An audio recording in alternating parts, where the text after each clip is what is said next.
The morning sun beat down on Officer Tom Wilson's patrol car as he cruised through the quiet streets of Pine Creek. Most days in this small town were predictably boring, which is exactly why Tom loved to find reasons to flex his authority. At 34, with 10 years on the force and a shiny badge that he polished every morning, Tom had developed quite the reputation among locals. Another day keeping the peace, he muttered to himself, adjusting his mirrored sunglasses as he pulled into the parking lot of Mel's Diner, his usual spot for mid-morning coffee. That's when he noticed it, a sleek black sedan with government plates parked in the corner of the lot. Tom frowned. He prided himself on knowing every car in Pine Creek, and this one screamed, "Outsider." Tom parked his cruiser and watched as a woman stepped out of the sedan. She wore a sharp navy pantsuit and carried herself with the kind of confidence that immediately rubbed Tom the wrong way. Something about her just didn't sit right with him. Too polished for Pine Creek. Too sure of herself. Instead of heading straight for his coffee, Tom decided to do what he called a routine check. He stepped out of his cruiser and approached the woman as she was locking her car. "Morning." "Ma'am," Tom called out, one hand resting casually on his belt near his holster, a habit he'd developed to remind civilians who was in charge. "Don't believe I've seen you around these parts before." The woman turned, her expression professional but with a hint of impatience. "Good morning, officer," she replied, her eyes quickly noting his name badge. "I'm just passing through on business." Tom took a few steps closer, looking pointedly at her car. "That's government plates. Mind telling me what kind of business brings you to our town? We don't get many federal types around here." The woman sighed slightly as if she'd been through this routine many times before. She reached for the inside pocket of her jacket, causing Tom to tense up visibly. "Relax, Officer Wilson. I'm just getting my identification." She pulled out a leather wallet and flipped it open to reveal a gold badge and ID card. "I'm Special Agent Lisa Taylor, FBI. I'm here on official business." Tom took the credentials and studied them with exaggerated care. He'd seen FBI badges before, mostly on TV shows if he was being honest, but something about this woman's confident demeanor made him suspicious. Or maybe it was just that he didn't like the idea of federal agents operating in his territory without his knowledge. FBI, huh? And what exactly is the FBI doing in Pine Creek? Tom handed the credentials back, but his tone made it clear he wasn't satisfied. Agent Taylor pocketed her badge. "I'm afraid that's confidential, officer. But I've already coordinated with your department chief. If you have concerns, you can contact Chief Burns." This caught Tom off guard. Chief Burns hadn't mentioned anything about FBI presence in town during the morning briefing. This woman had to be lying. No way the chief would keep something like that from his officers. "That's funny," Tom said, his voice hardening. "Chief didn't mention any FBI visitors at our meeting this morning. So either he forgot something pretty important or you're not being straight with me." The agent checked her watch. "Officer Wilson, I understand your caution, but I really need to continue with my day. If you want to verify my identity, feel free to call the field office." She started to move toward the diner. Tom stepped directly into her path. "Not so fast. In this town, we take security seriously. I'm going to need to see those credentials again, and we're going to call this in from my cruiser." A flash of annoyance crossed Agent Taylor's face, but she maintained her composure. "Officer, you're interfering with a federal investigation. I've provided proper identification. Detaining me without cause could be problematic for you." Tom's face flushed. Was she threatening him? In his town? On his watch? "Ma'am, around here I determine what's problematic. And right now my gut tells me something's not right. So we can do this the easy way and verify your story, or we can do it the hard way." Several diner patrons had begun to notice the confrontation through the large windows. Tom was vaguely aware of faces turning their way, but he didn't mind an audience. Let the town see him keeping them safe from potential threats. Agent Taylor glanced around, noticing the attention they were drawing. Her voice lowered.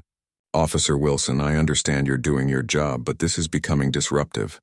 I'm conducting sensitive work that requires discretion. All the more reason to make sure you are who you say you are," Tom replied, gesturing toward his patrol car. "After you." With obvious reluctance, Agent Taylor followed Tom to his cruiser. As they walked, Tom felt a surge of satisfaction. Even if she turned out to be legitimate, he was showing her and everyone watching that Pine Creek wasn't some backwater town where just anyone could waltz in flashing a badge. Inside the cruiser, Tom radioed dispatch. Millie, I've got someone here claiming to be FBI. Need to verify credentials for Elisa Taylor. He glanced sideways at the agent, who sat calmly in his passenger seat, though he could sense her growing frustration. Dispatcher Millie's voice crackled back. Copy that. Tom, give me a few minutes to check. While they waited, Tom decided to push a little further. So, Agent Taylor, if that's really who you are, what could possibly bring the FBI to a quiet place like Pine Creek? We're not exactly a hotbed of federal crime. As I mentioned, I can't discuss the details of an ongoing investigation, she replied evenly. But you might be surprised what happens under the radar in small towns. Tom didn't like the implication. Nothing happens in this town that I don't know about. Agent Taylor just offered a small smile that somehow managed to come across as both polite and doubtful.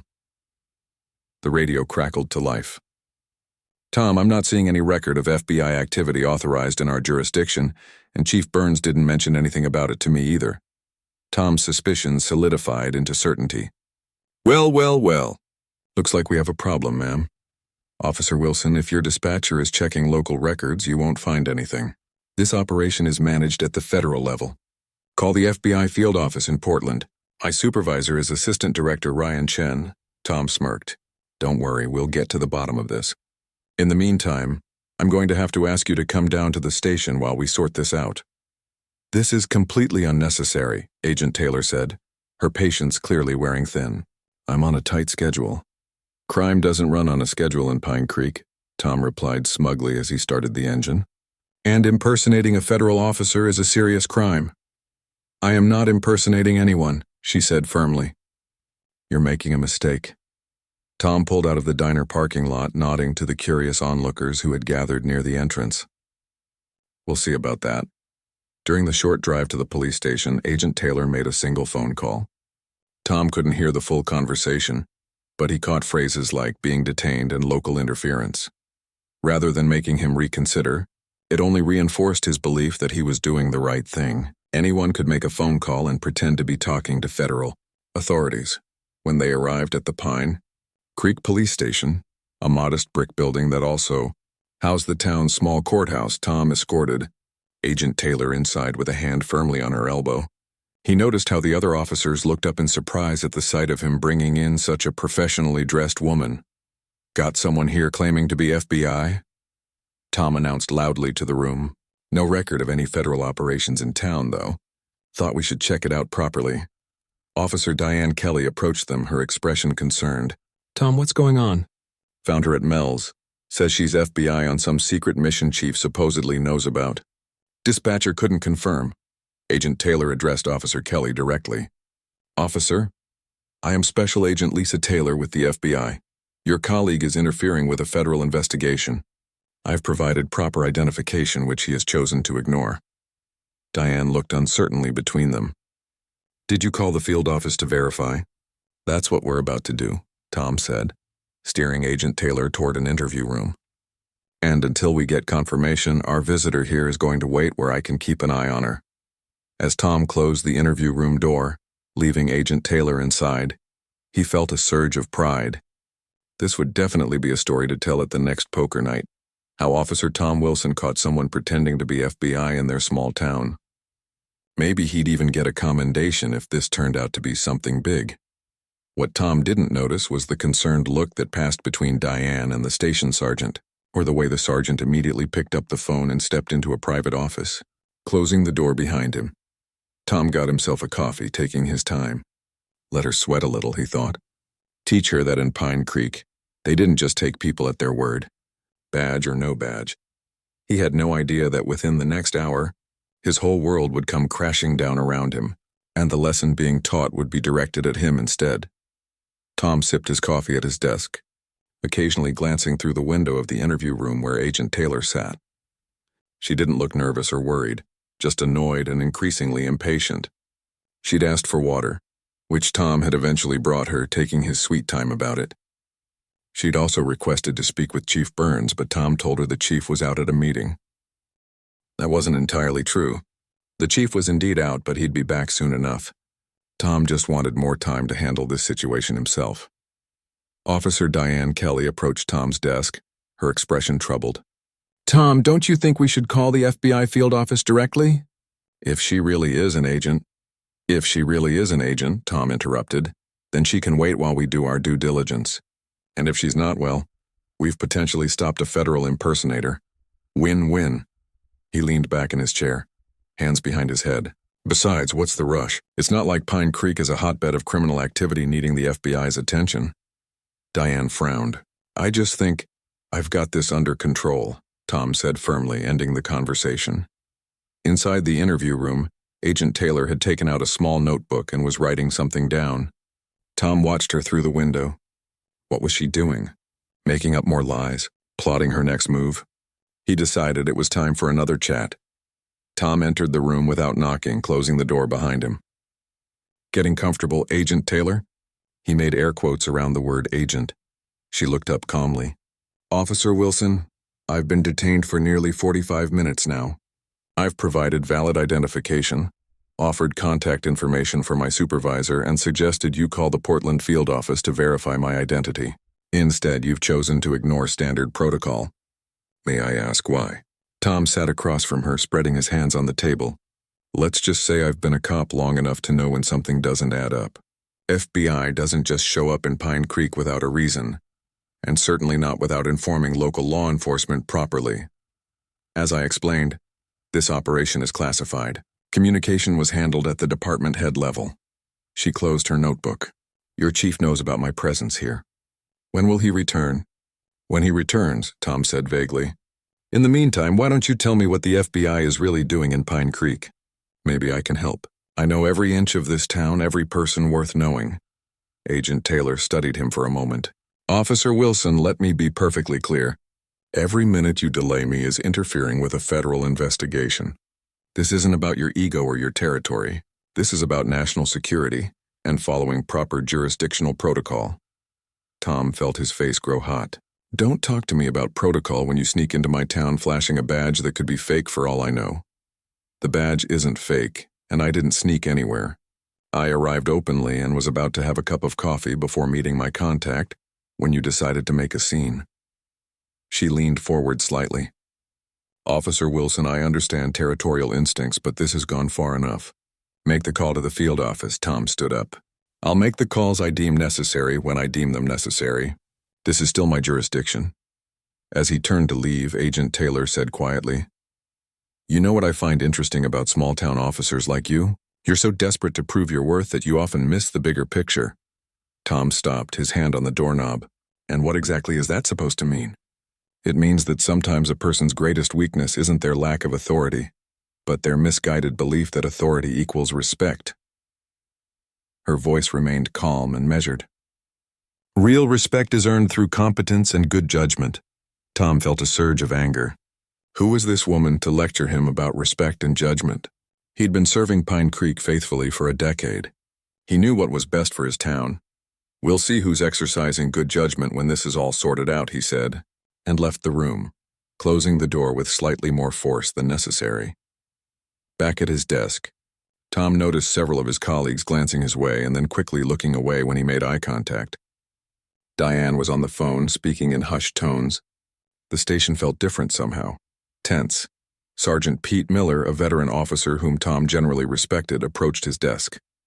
Tom, can I have a word? Sure, Pete, what's up? The sergeant nodded toward the break room. Once they were alone, Pete crossed his arms and fixed Tom with a serious look. What exactly are you doing with that woman? Potential federal impersonator, Tom replied confidently. Something doesn't add up about her story. Pete sighed heavily. Tom, did it ever occur to you that there might be FBI operations in town that not every officer is briefed on? Need-to-know basis and all that? Tom's confidence wavered slightly. The chief would have told me, would he? For a classified operation? Pete shook his head. Look, Diane just got off the phone with Chief Burns. He's on his way back now, and he sounds, well, let's just say he's not happy. A flicker of unease passed through Tom. The chief knows about this? Apparently so. And from what I gather, you've potentially stepped into something way over your pay grade. Pete lowered his voice. Word of advice? Start preparing your explanation now, because from the sound of it, you've made a serious mistake. Tom felt the first real twinge of doubt. Could he have misread the situation that badly? No. Something still didn't feel right about Agent Taylor. She was too polished, too calm. Real FBI agents would understand the need for local cooperation. I stand by my decision, Tom said stubbornly. If she's legitimate, she'll understand I was just being thorough. Pete gave him a long look. There's thorough and then there's pig-headed. I hope for your sake this falls under the former. He walked away, leaving Tom alone with his thoughts. 20 minutes later, the station door burst open and Chief Burns stormed in. At 55, with salt and pepper hair and the build of a former college football player, Chief Burns was an imposing figure even on good days. Today he looked furious. Wilson, my office, now, he barked, not even slowing down as he passed Tom's desk. Tom swallowed hard and followed the chief, aware of the silent stares from his colleagues. This wasn't looking good. Inside the office, Chief Burns closed the door and turned to face Tom. Please tell me you didn't detain an FBI agent this morning.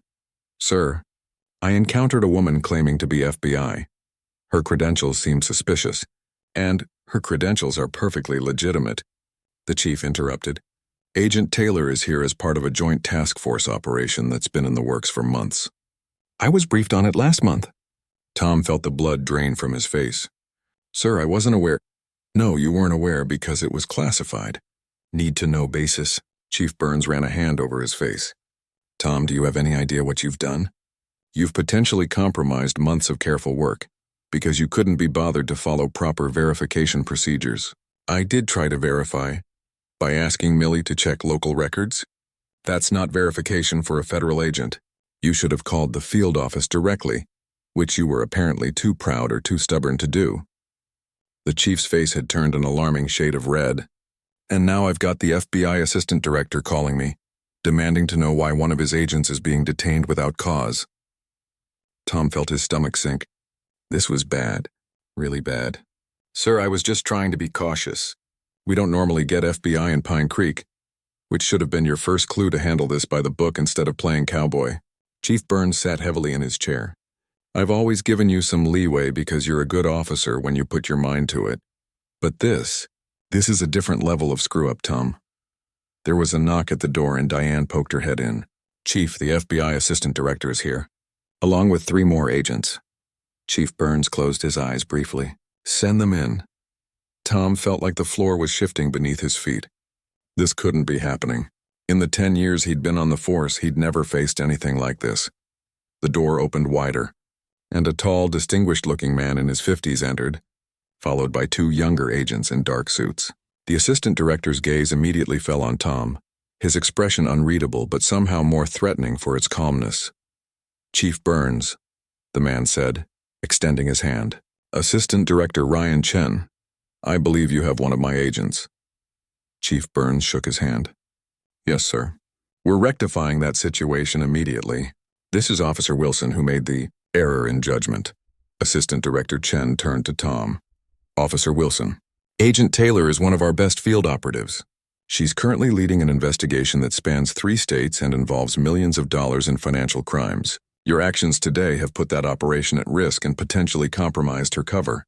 Tom struggled to find words. Sir, I was just following my instincts. Your instincts, Chen interrupted, nearly derailed months of careful work.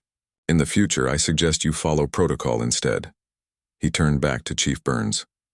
I'd like to see my agent now. As they left the office, Tom remained rooted to the spot, his mind racing. How had he gotten things so wrong, and what would happen to him now? Through the office window, he watched as Agent Taylor was escorted from the interview room. She walked with perfect composure, nodding professionally to Chief Burns and briefly meeting Tom's eyes across the room. There was no triumph in her gaze, no "I told you so," just a calm acknowledgement of the situation. Somehow, that made Tom feel even worse. He knew one thing for certain. This was far from over, and the consequences were only beginning to unfold. The next hour passed in a blur for Tom. Chief Burns had ordered him to wait in the conference room while he spoke with Assistant Director Chen and the other FBI agents. Through the glass walls, Tom could see them talking, their expressions serious. Agent Taylor was there too, pointing at something on a map spread across the table. Tom sat alone, staring at his hands. The gravity of his mistake was sinking in deeper with each passing minute. He'd detained a federal agent, interfered with a major investigation, all because he'd been too proud, too stubborn to make a simple phone call to the field office. Officer Diane knocked and entered the conference room with a cup of coffee. "Thought you might need this," she said, placing it in front of him. Tom nodded his thanks but couldn't meet her eyes. "How bad is it?"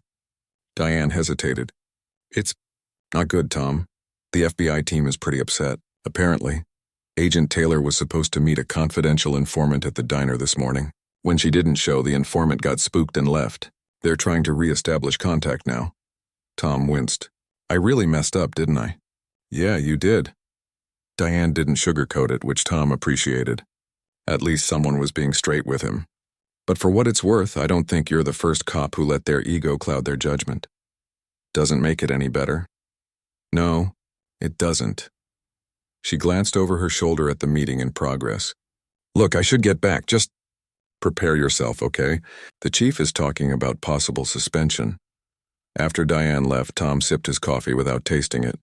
Suspension. That would be a permanent black mark on his record. And in a small department like Pine Creek's, everyone would know why. The thought of facing his colleagues, the townspeople who'd witnessed his showdown at the diner, it made his stomach turn.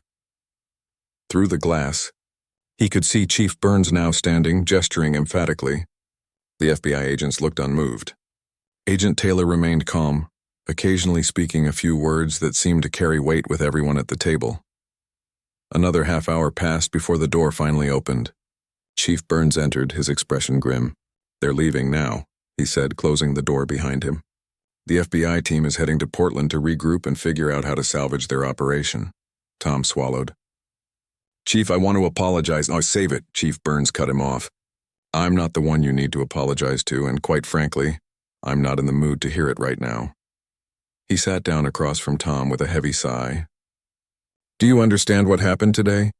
"Really understand?" Tom nodded, but the chief continued as if he hadn't seen. "You let your ego overrule your training. You treated a federal agent like a suspect because you couldn't stand the idea that something might be happening in your town without your knowledge. And worst of all, you doubled down when you should have backed off." Chief Burns leaned forward. "That's not good policing, Tom. That's just pride." The words stung because they were true. "What happens now?" Tom asked quietly. "Effective immediately, you're suspended for 2 weeks without pay. When you return, you'll be on desk duty for at least a month. You'll also be required to complete additional training on interdepartmental cooperation and jurisdictional protocols." The chief's voice was flat, matter of fact. "I fought to keep you from being demoted, which is what Assistant Director Chen wanted. Consider yourself lucky." Lucky wasn't the word Tom would have chosen. "Yes, sir. I need your badge and gun before you leave today." Tom felt like he'd been punched in the stomach. Even though it was standard procedure for a suspension, the thought of surrendering his badge, the symbol of everything he'd worked for, was almost physically painful. "One more thing," Chief Burns added as he stood to leave. "Agent Taylor asked to speak with you before she goes. She's waiting in my office. Don't make me regret allowing it."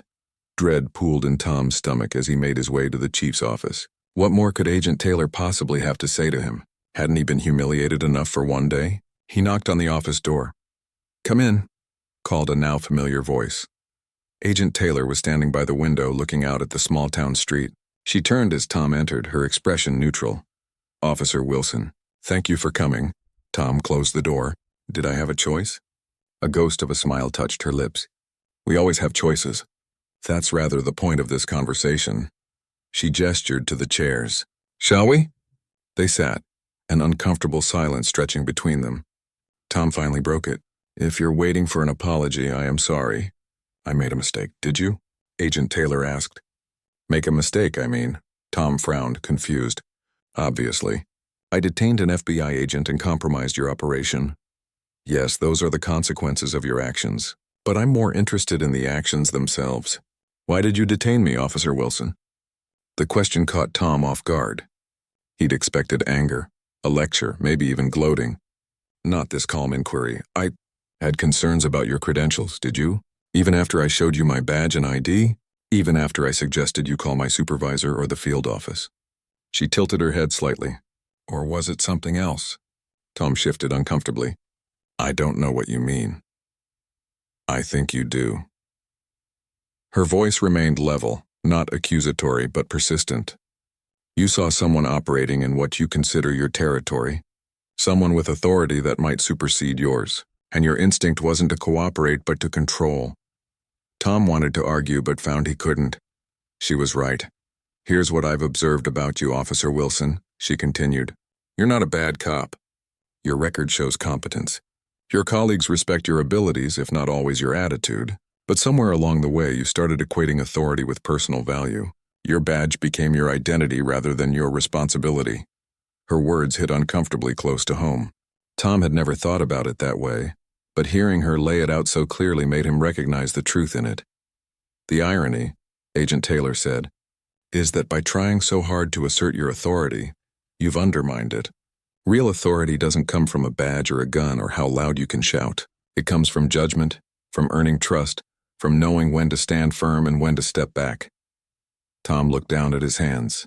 Why are you telling me this? Why not just let me get suspended and be done with it? Because I recognize potential when I see it, even when it's buried under layers of ego. She leaned forward slightly.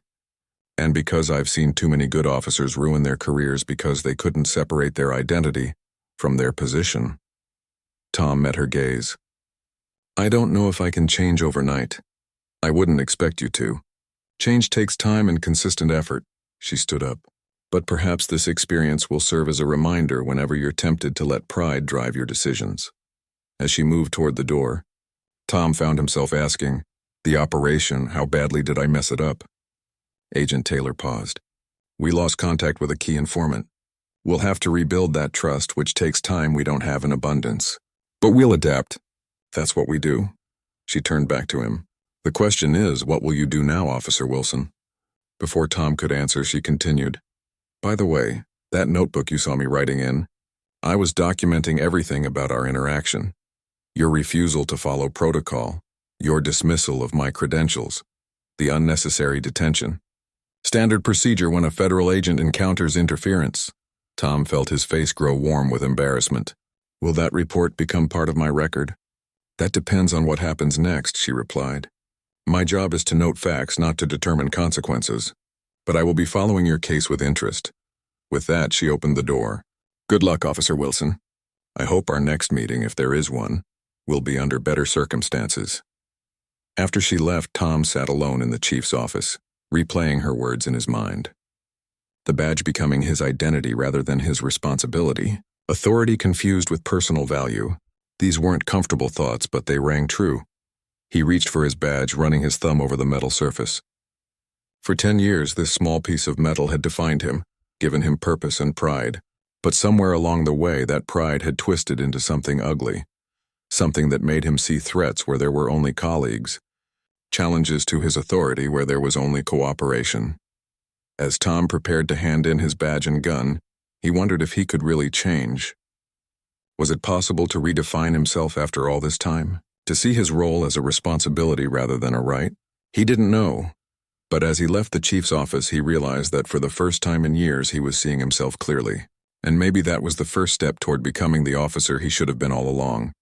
2 weeks of suspension felt like an eternity to Tom. The first few days, he hardly left his small apartment, avoiding the curious eyes of townspeople who'd no doubt heard about his spectacular fall from grace. In Pine Creek, news traveled fast, especially when it involved the local police force. By the 4th day, cabin fever drove him to venture out for groceries. As he pushed his cart down the cereal aisle, he spotted Mrs. Henderson, who owned the flower shop. She'd always been friendly with him, often bringing donuts to the station.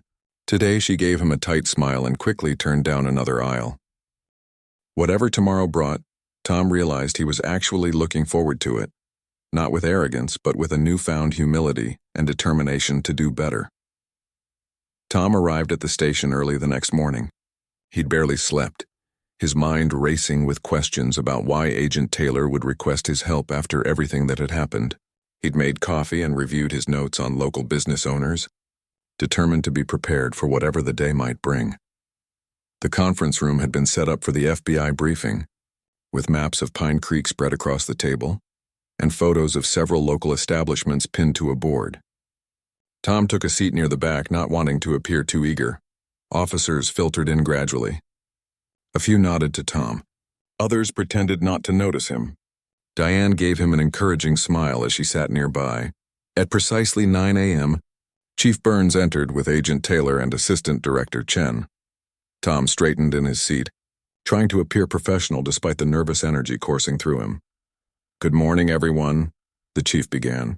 "As you know, the FBI has been conducting an operation in Pine Creek for the past few months. Today they'll be sharing details relevant to our department's involvement in upcoming actions. I expect everyone's full cooperation." He nodded to Agent Taylor. "The floor is yours, Agent." Agent Taylor stepped forward, looking just as composed and confident as Tom remembered. "Thank you, Chief Burns." Her eyes scanned the room, briefly meeting Tom's before moving on.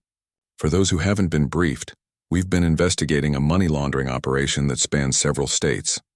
Evidence suggests that certain businesses in Pine Creek are being used to clean money from illegal activities, primarily drug trafficking and fraud." She gestured to the photos on the board. "These establishments have shown suspicious financial patterns consistent with money laundering.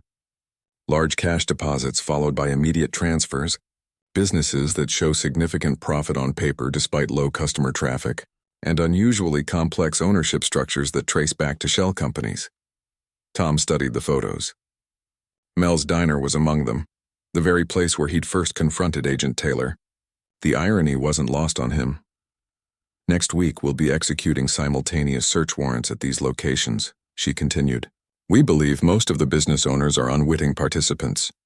Their establishments being used by a small group of organizers who've integrated themselves into the community." For the next half hour, Agent Taylor outlined the operation in detail, the timeline, the roles of FBI and local officers, the evidence they'd gathered. She was thorough and precise, answering questions with clarity. Tom found himself impressed by her command of the room, her ability to convey complex information without talking down to anyone. When the general briefing concluded, most officers were dismissed to their regular duties. "Officers Kelly, Miller, and Wilson, please remain," Chief Burns announced. Tom exchanged a glance with Diane as the room cleared, wondering what specific role they'd been assigned. Assistant Director Chen spoke next. "You three have been selected for specialized tasks in this operation, based on your unique knowledge of the community. Officer Kelly, your connections with local business owners through the Chamber of Commerce will be valuable for post-operation community relations. Officer Miller, your experience with financial crimes will help us process evidence." He turned to Tom. "Officer Wilson, despite your initial interaction with our operation, Agent Taylor believes your familiarity with the town's day-to-day patterns could help us identify anything unusual during surveillance." Tom nodded, still puzzled by the unexpected vote of confidence. Once the assignments were given, Chief Burns and Assistant Director Chen left to discuss logistics, leaving Agent Taylor with the three officers to go over specifics. "Officer Kelly, let's start with you," Agent Taylor said, handing Diane a folder. As they discussed Diane's role, Tom tried to make sense of his inclusion in this select group. Was this a genuine recognition of his skills or some form of elaborate professional courtesy, or worse, pity? After finishing with Pete, Agent Taylor turned to Tom. "Officer Wilson, I'd like to review surveillance footage with you. Your understanding of what constitutes normal for these locations could help us identify our primary targets." "Of course," Tom replied, trying to keep his voice neutral. As they began reviewing footage from Mel's Diner, Tom found himself focusing intently on the task, pointing out regular customers and explaining patterns he'd observed over years of patrol. "That man there," he said, indicating an older gentleman in a suit who appeared in several clips. "He comes in every Tuesday and Thursday at exactly 10:15. Always carries that same briefcase, always sits at the corner booth. He's a retired bank manager, keeps to a strict schedule." Agent Taylor made notes. "And you know this because it's my job to notice patterns," Tom replied simply. "When you patrol the same streets for 10 years, you learn who belongs where and when. Help spot things that don't fit." They continued through footage from other locations, Tom providing context for what they were seeing. Gradually, a pattern emerged. Certain individuals appearing across multiple businesses, Brief interactions that seemed casual but followed similar sequences. After several hours, Agent Taylor closed her notebook. "This has been extremely helpful, Officer Wilson. Your observations have confirmed several of our suspicions and highlighted new persons of interest." Tom felt a small surge of pride, not the old arrogant pride, but something quieter, based on genuine contribution rather than self-importance. "Happy to help." As Diane and Pete left to continue their regular duties, Agent Taylor asked Tom to stay behind. When they were alone, she studied him for a moment. "You seem different, Officer Wilson." Tom shifted uncomfortably. 2 weeks of suspension gives you plenty of time to think. "And what did you think about?" He considered deflecting with a joke, but decided on honesty instead. "About what you said, about the badge becoming my identity rather than my responsibility. You were right." Agent Taylor nodded slowly. "It takes courage to admit that." "Not as much courage as it takes to change," Tom replied. "I'm still working on that part." "That's why I requested you for this operation," she said, surprising him with her directness. "I wanted to see if your insights about Pine Creek came from genuine observational skills or just territorial possessiveness." "I'm pleased to see it's the former." Tom hadn't expected such a frank assessment. "Can I ask you something? Why bother giving me a second chance after how I treated you?" Agent Taylor gathered her files before answering. "In my experience, Officer Wilson, people who make mistakes fall into 2 categories. Those who learn from them and those who don't. I had a hunch you might be in the first category, despite evidence to the contrary during our initial meeting." A small smile touched her lips. "Consider it professional curiosity." Over the next week, Tom found himself fully engaged in preparation for the operation. Though still officially on desk duty, his role had expanded to include detailed briefings on community dynamics for the FBI team. He approached each task with thoroughness and humility, aware that he was being given an opportunity that he hadn't earned but was determined to deserve. The night before the operation, Chief Burns called Tom into his office. "How are things going with the FBI team?" the chief asked. "Well, I think," Tom replied, "they're extremely professional. It's been educational." Chief Burns studied him. "I've received positive feedback about your contributions. Agent Taylor specifically mentioned your attention to detail and willingness to support without overstepping. Coming from the chief, this was significant praise." "Thank you, sir. I'm considering ending your desk duty early based on your performance these past 2 weeks." The chief leaned back in his chair. "You've shown real improvement, Tom, not just in following protocols, but in your whole approach." Tom felt a weight lift from his shoulders. "I appreciate that, sir. Don't get me wrong, you've still got work to do. But I'm starting to see the officer I always knew you could be." The next morning, the operation launched at dawn. From his position in the command center at the station, Tom watched the coordinated raids unfold through radio communications and live feeds. Even from this removed position, he could appreciate the precision of the FBI team's work. The careful coordination that allowed them to surprise suspects at all locations simultaneously. By noon, 8 arrests had been made, most notably a local accountant and a real estate developer who had been using multiple businesses to launder drug money from operations in 3 states. Evidence was being collected from all locations, and the business owners who had been unwittingly involved were being interviewed. When Agent Taylor returned to the station with her team, there was quiet satisfaction in her demeanor. The operation had been a success. As officers and agents debriefed in the conference room, Tom noticed how differently he felt compared to 2 weeks ago. Then he would have resented the FBI's presence, seen it as an intrusion on his territory. Now he felt pride in being part of something larger than himself, in contributing to justice beyond the boundaries of Pine Creek. After the debriefing, Agent Taylor approached him. "We'll be wrapping up over the next few days. Your assistance has been invaluable, Officer Wilson."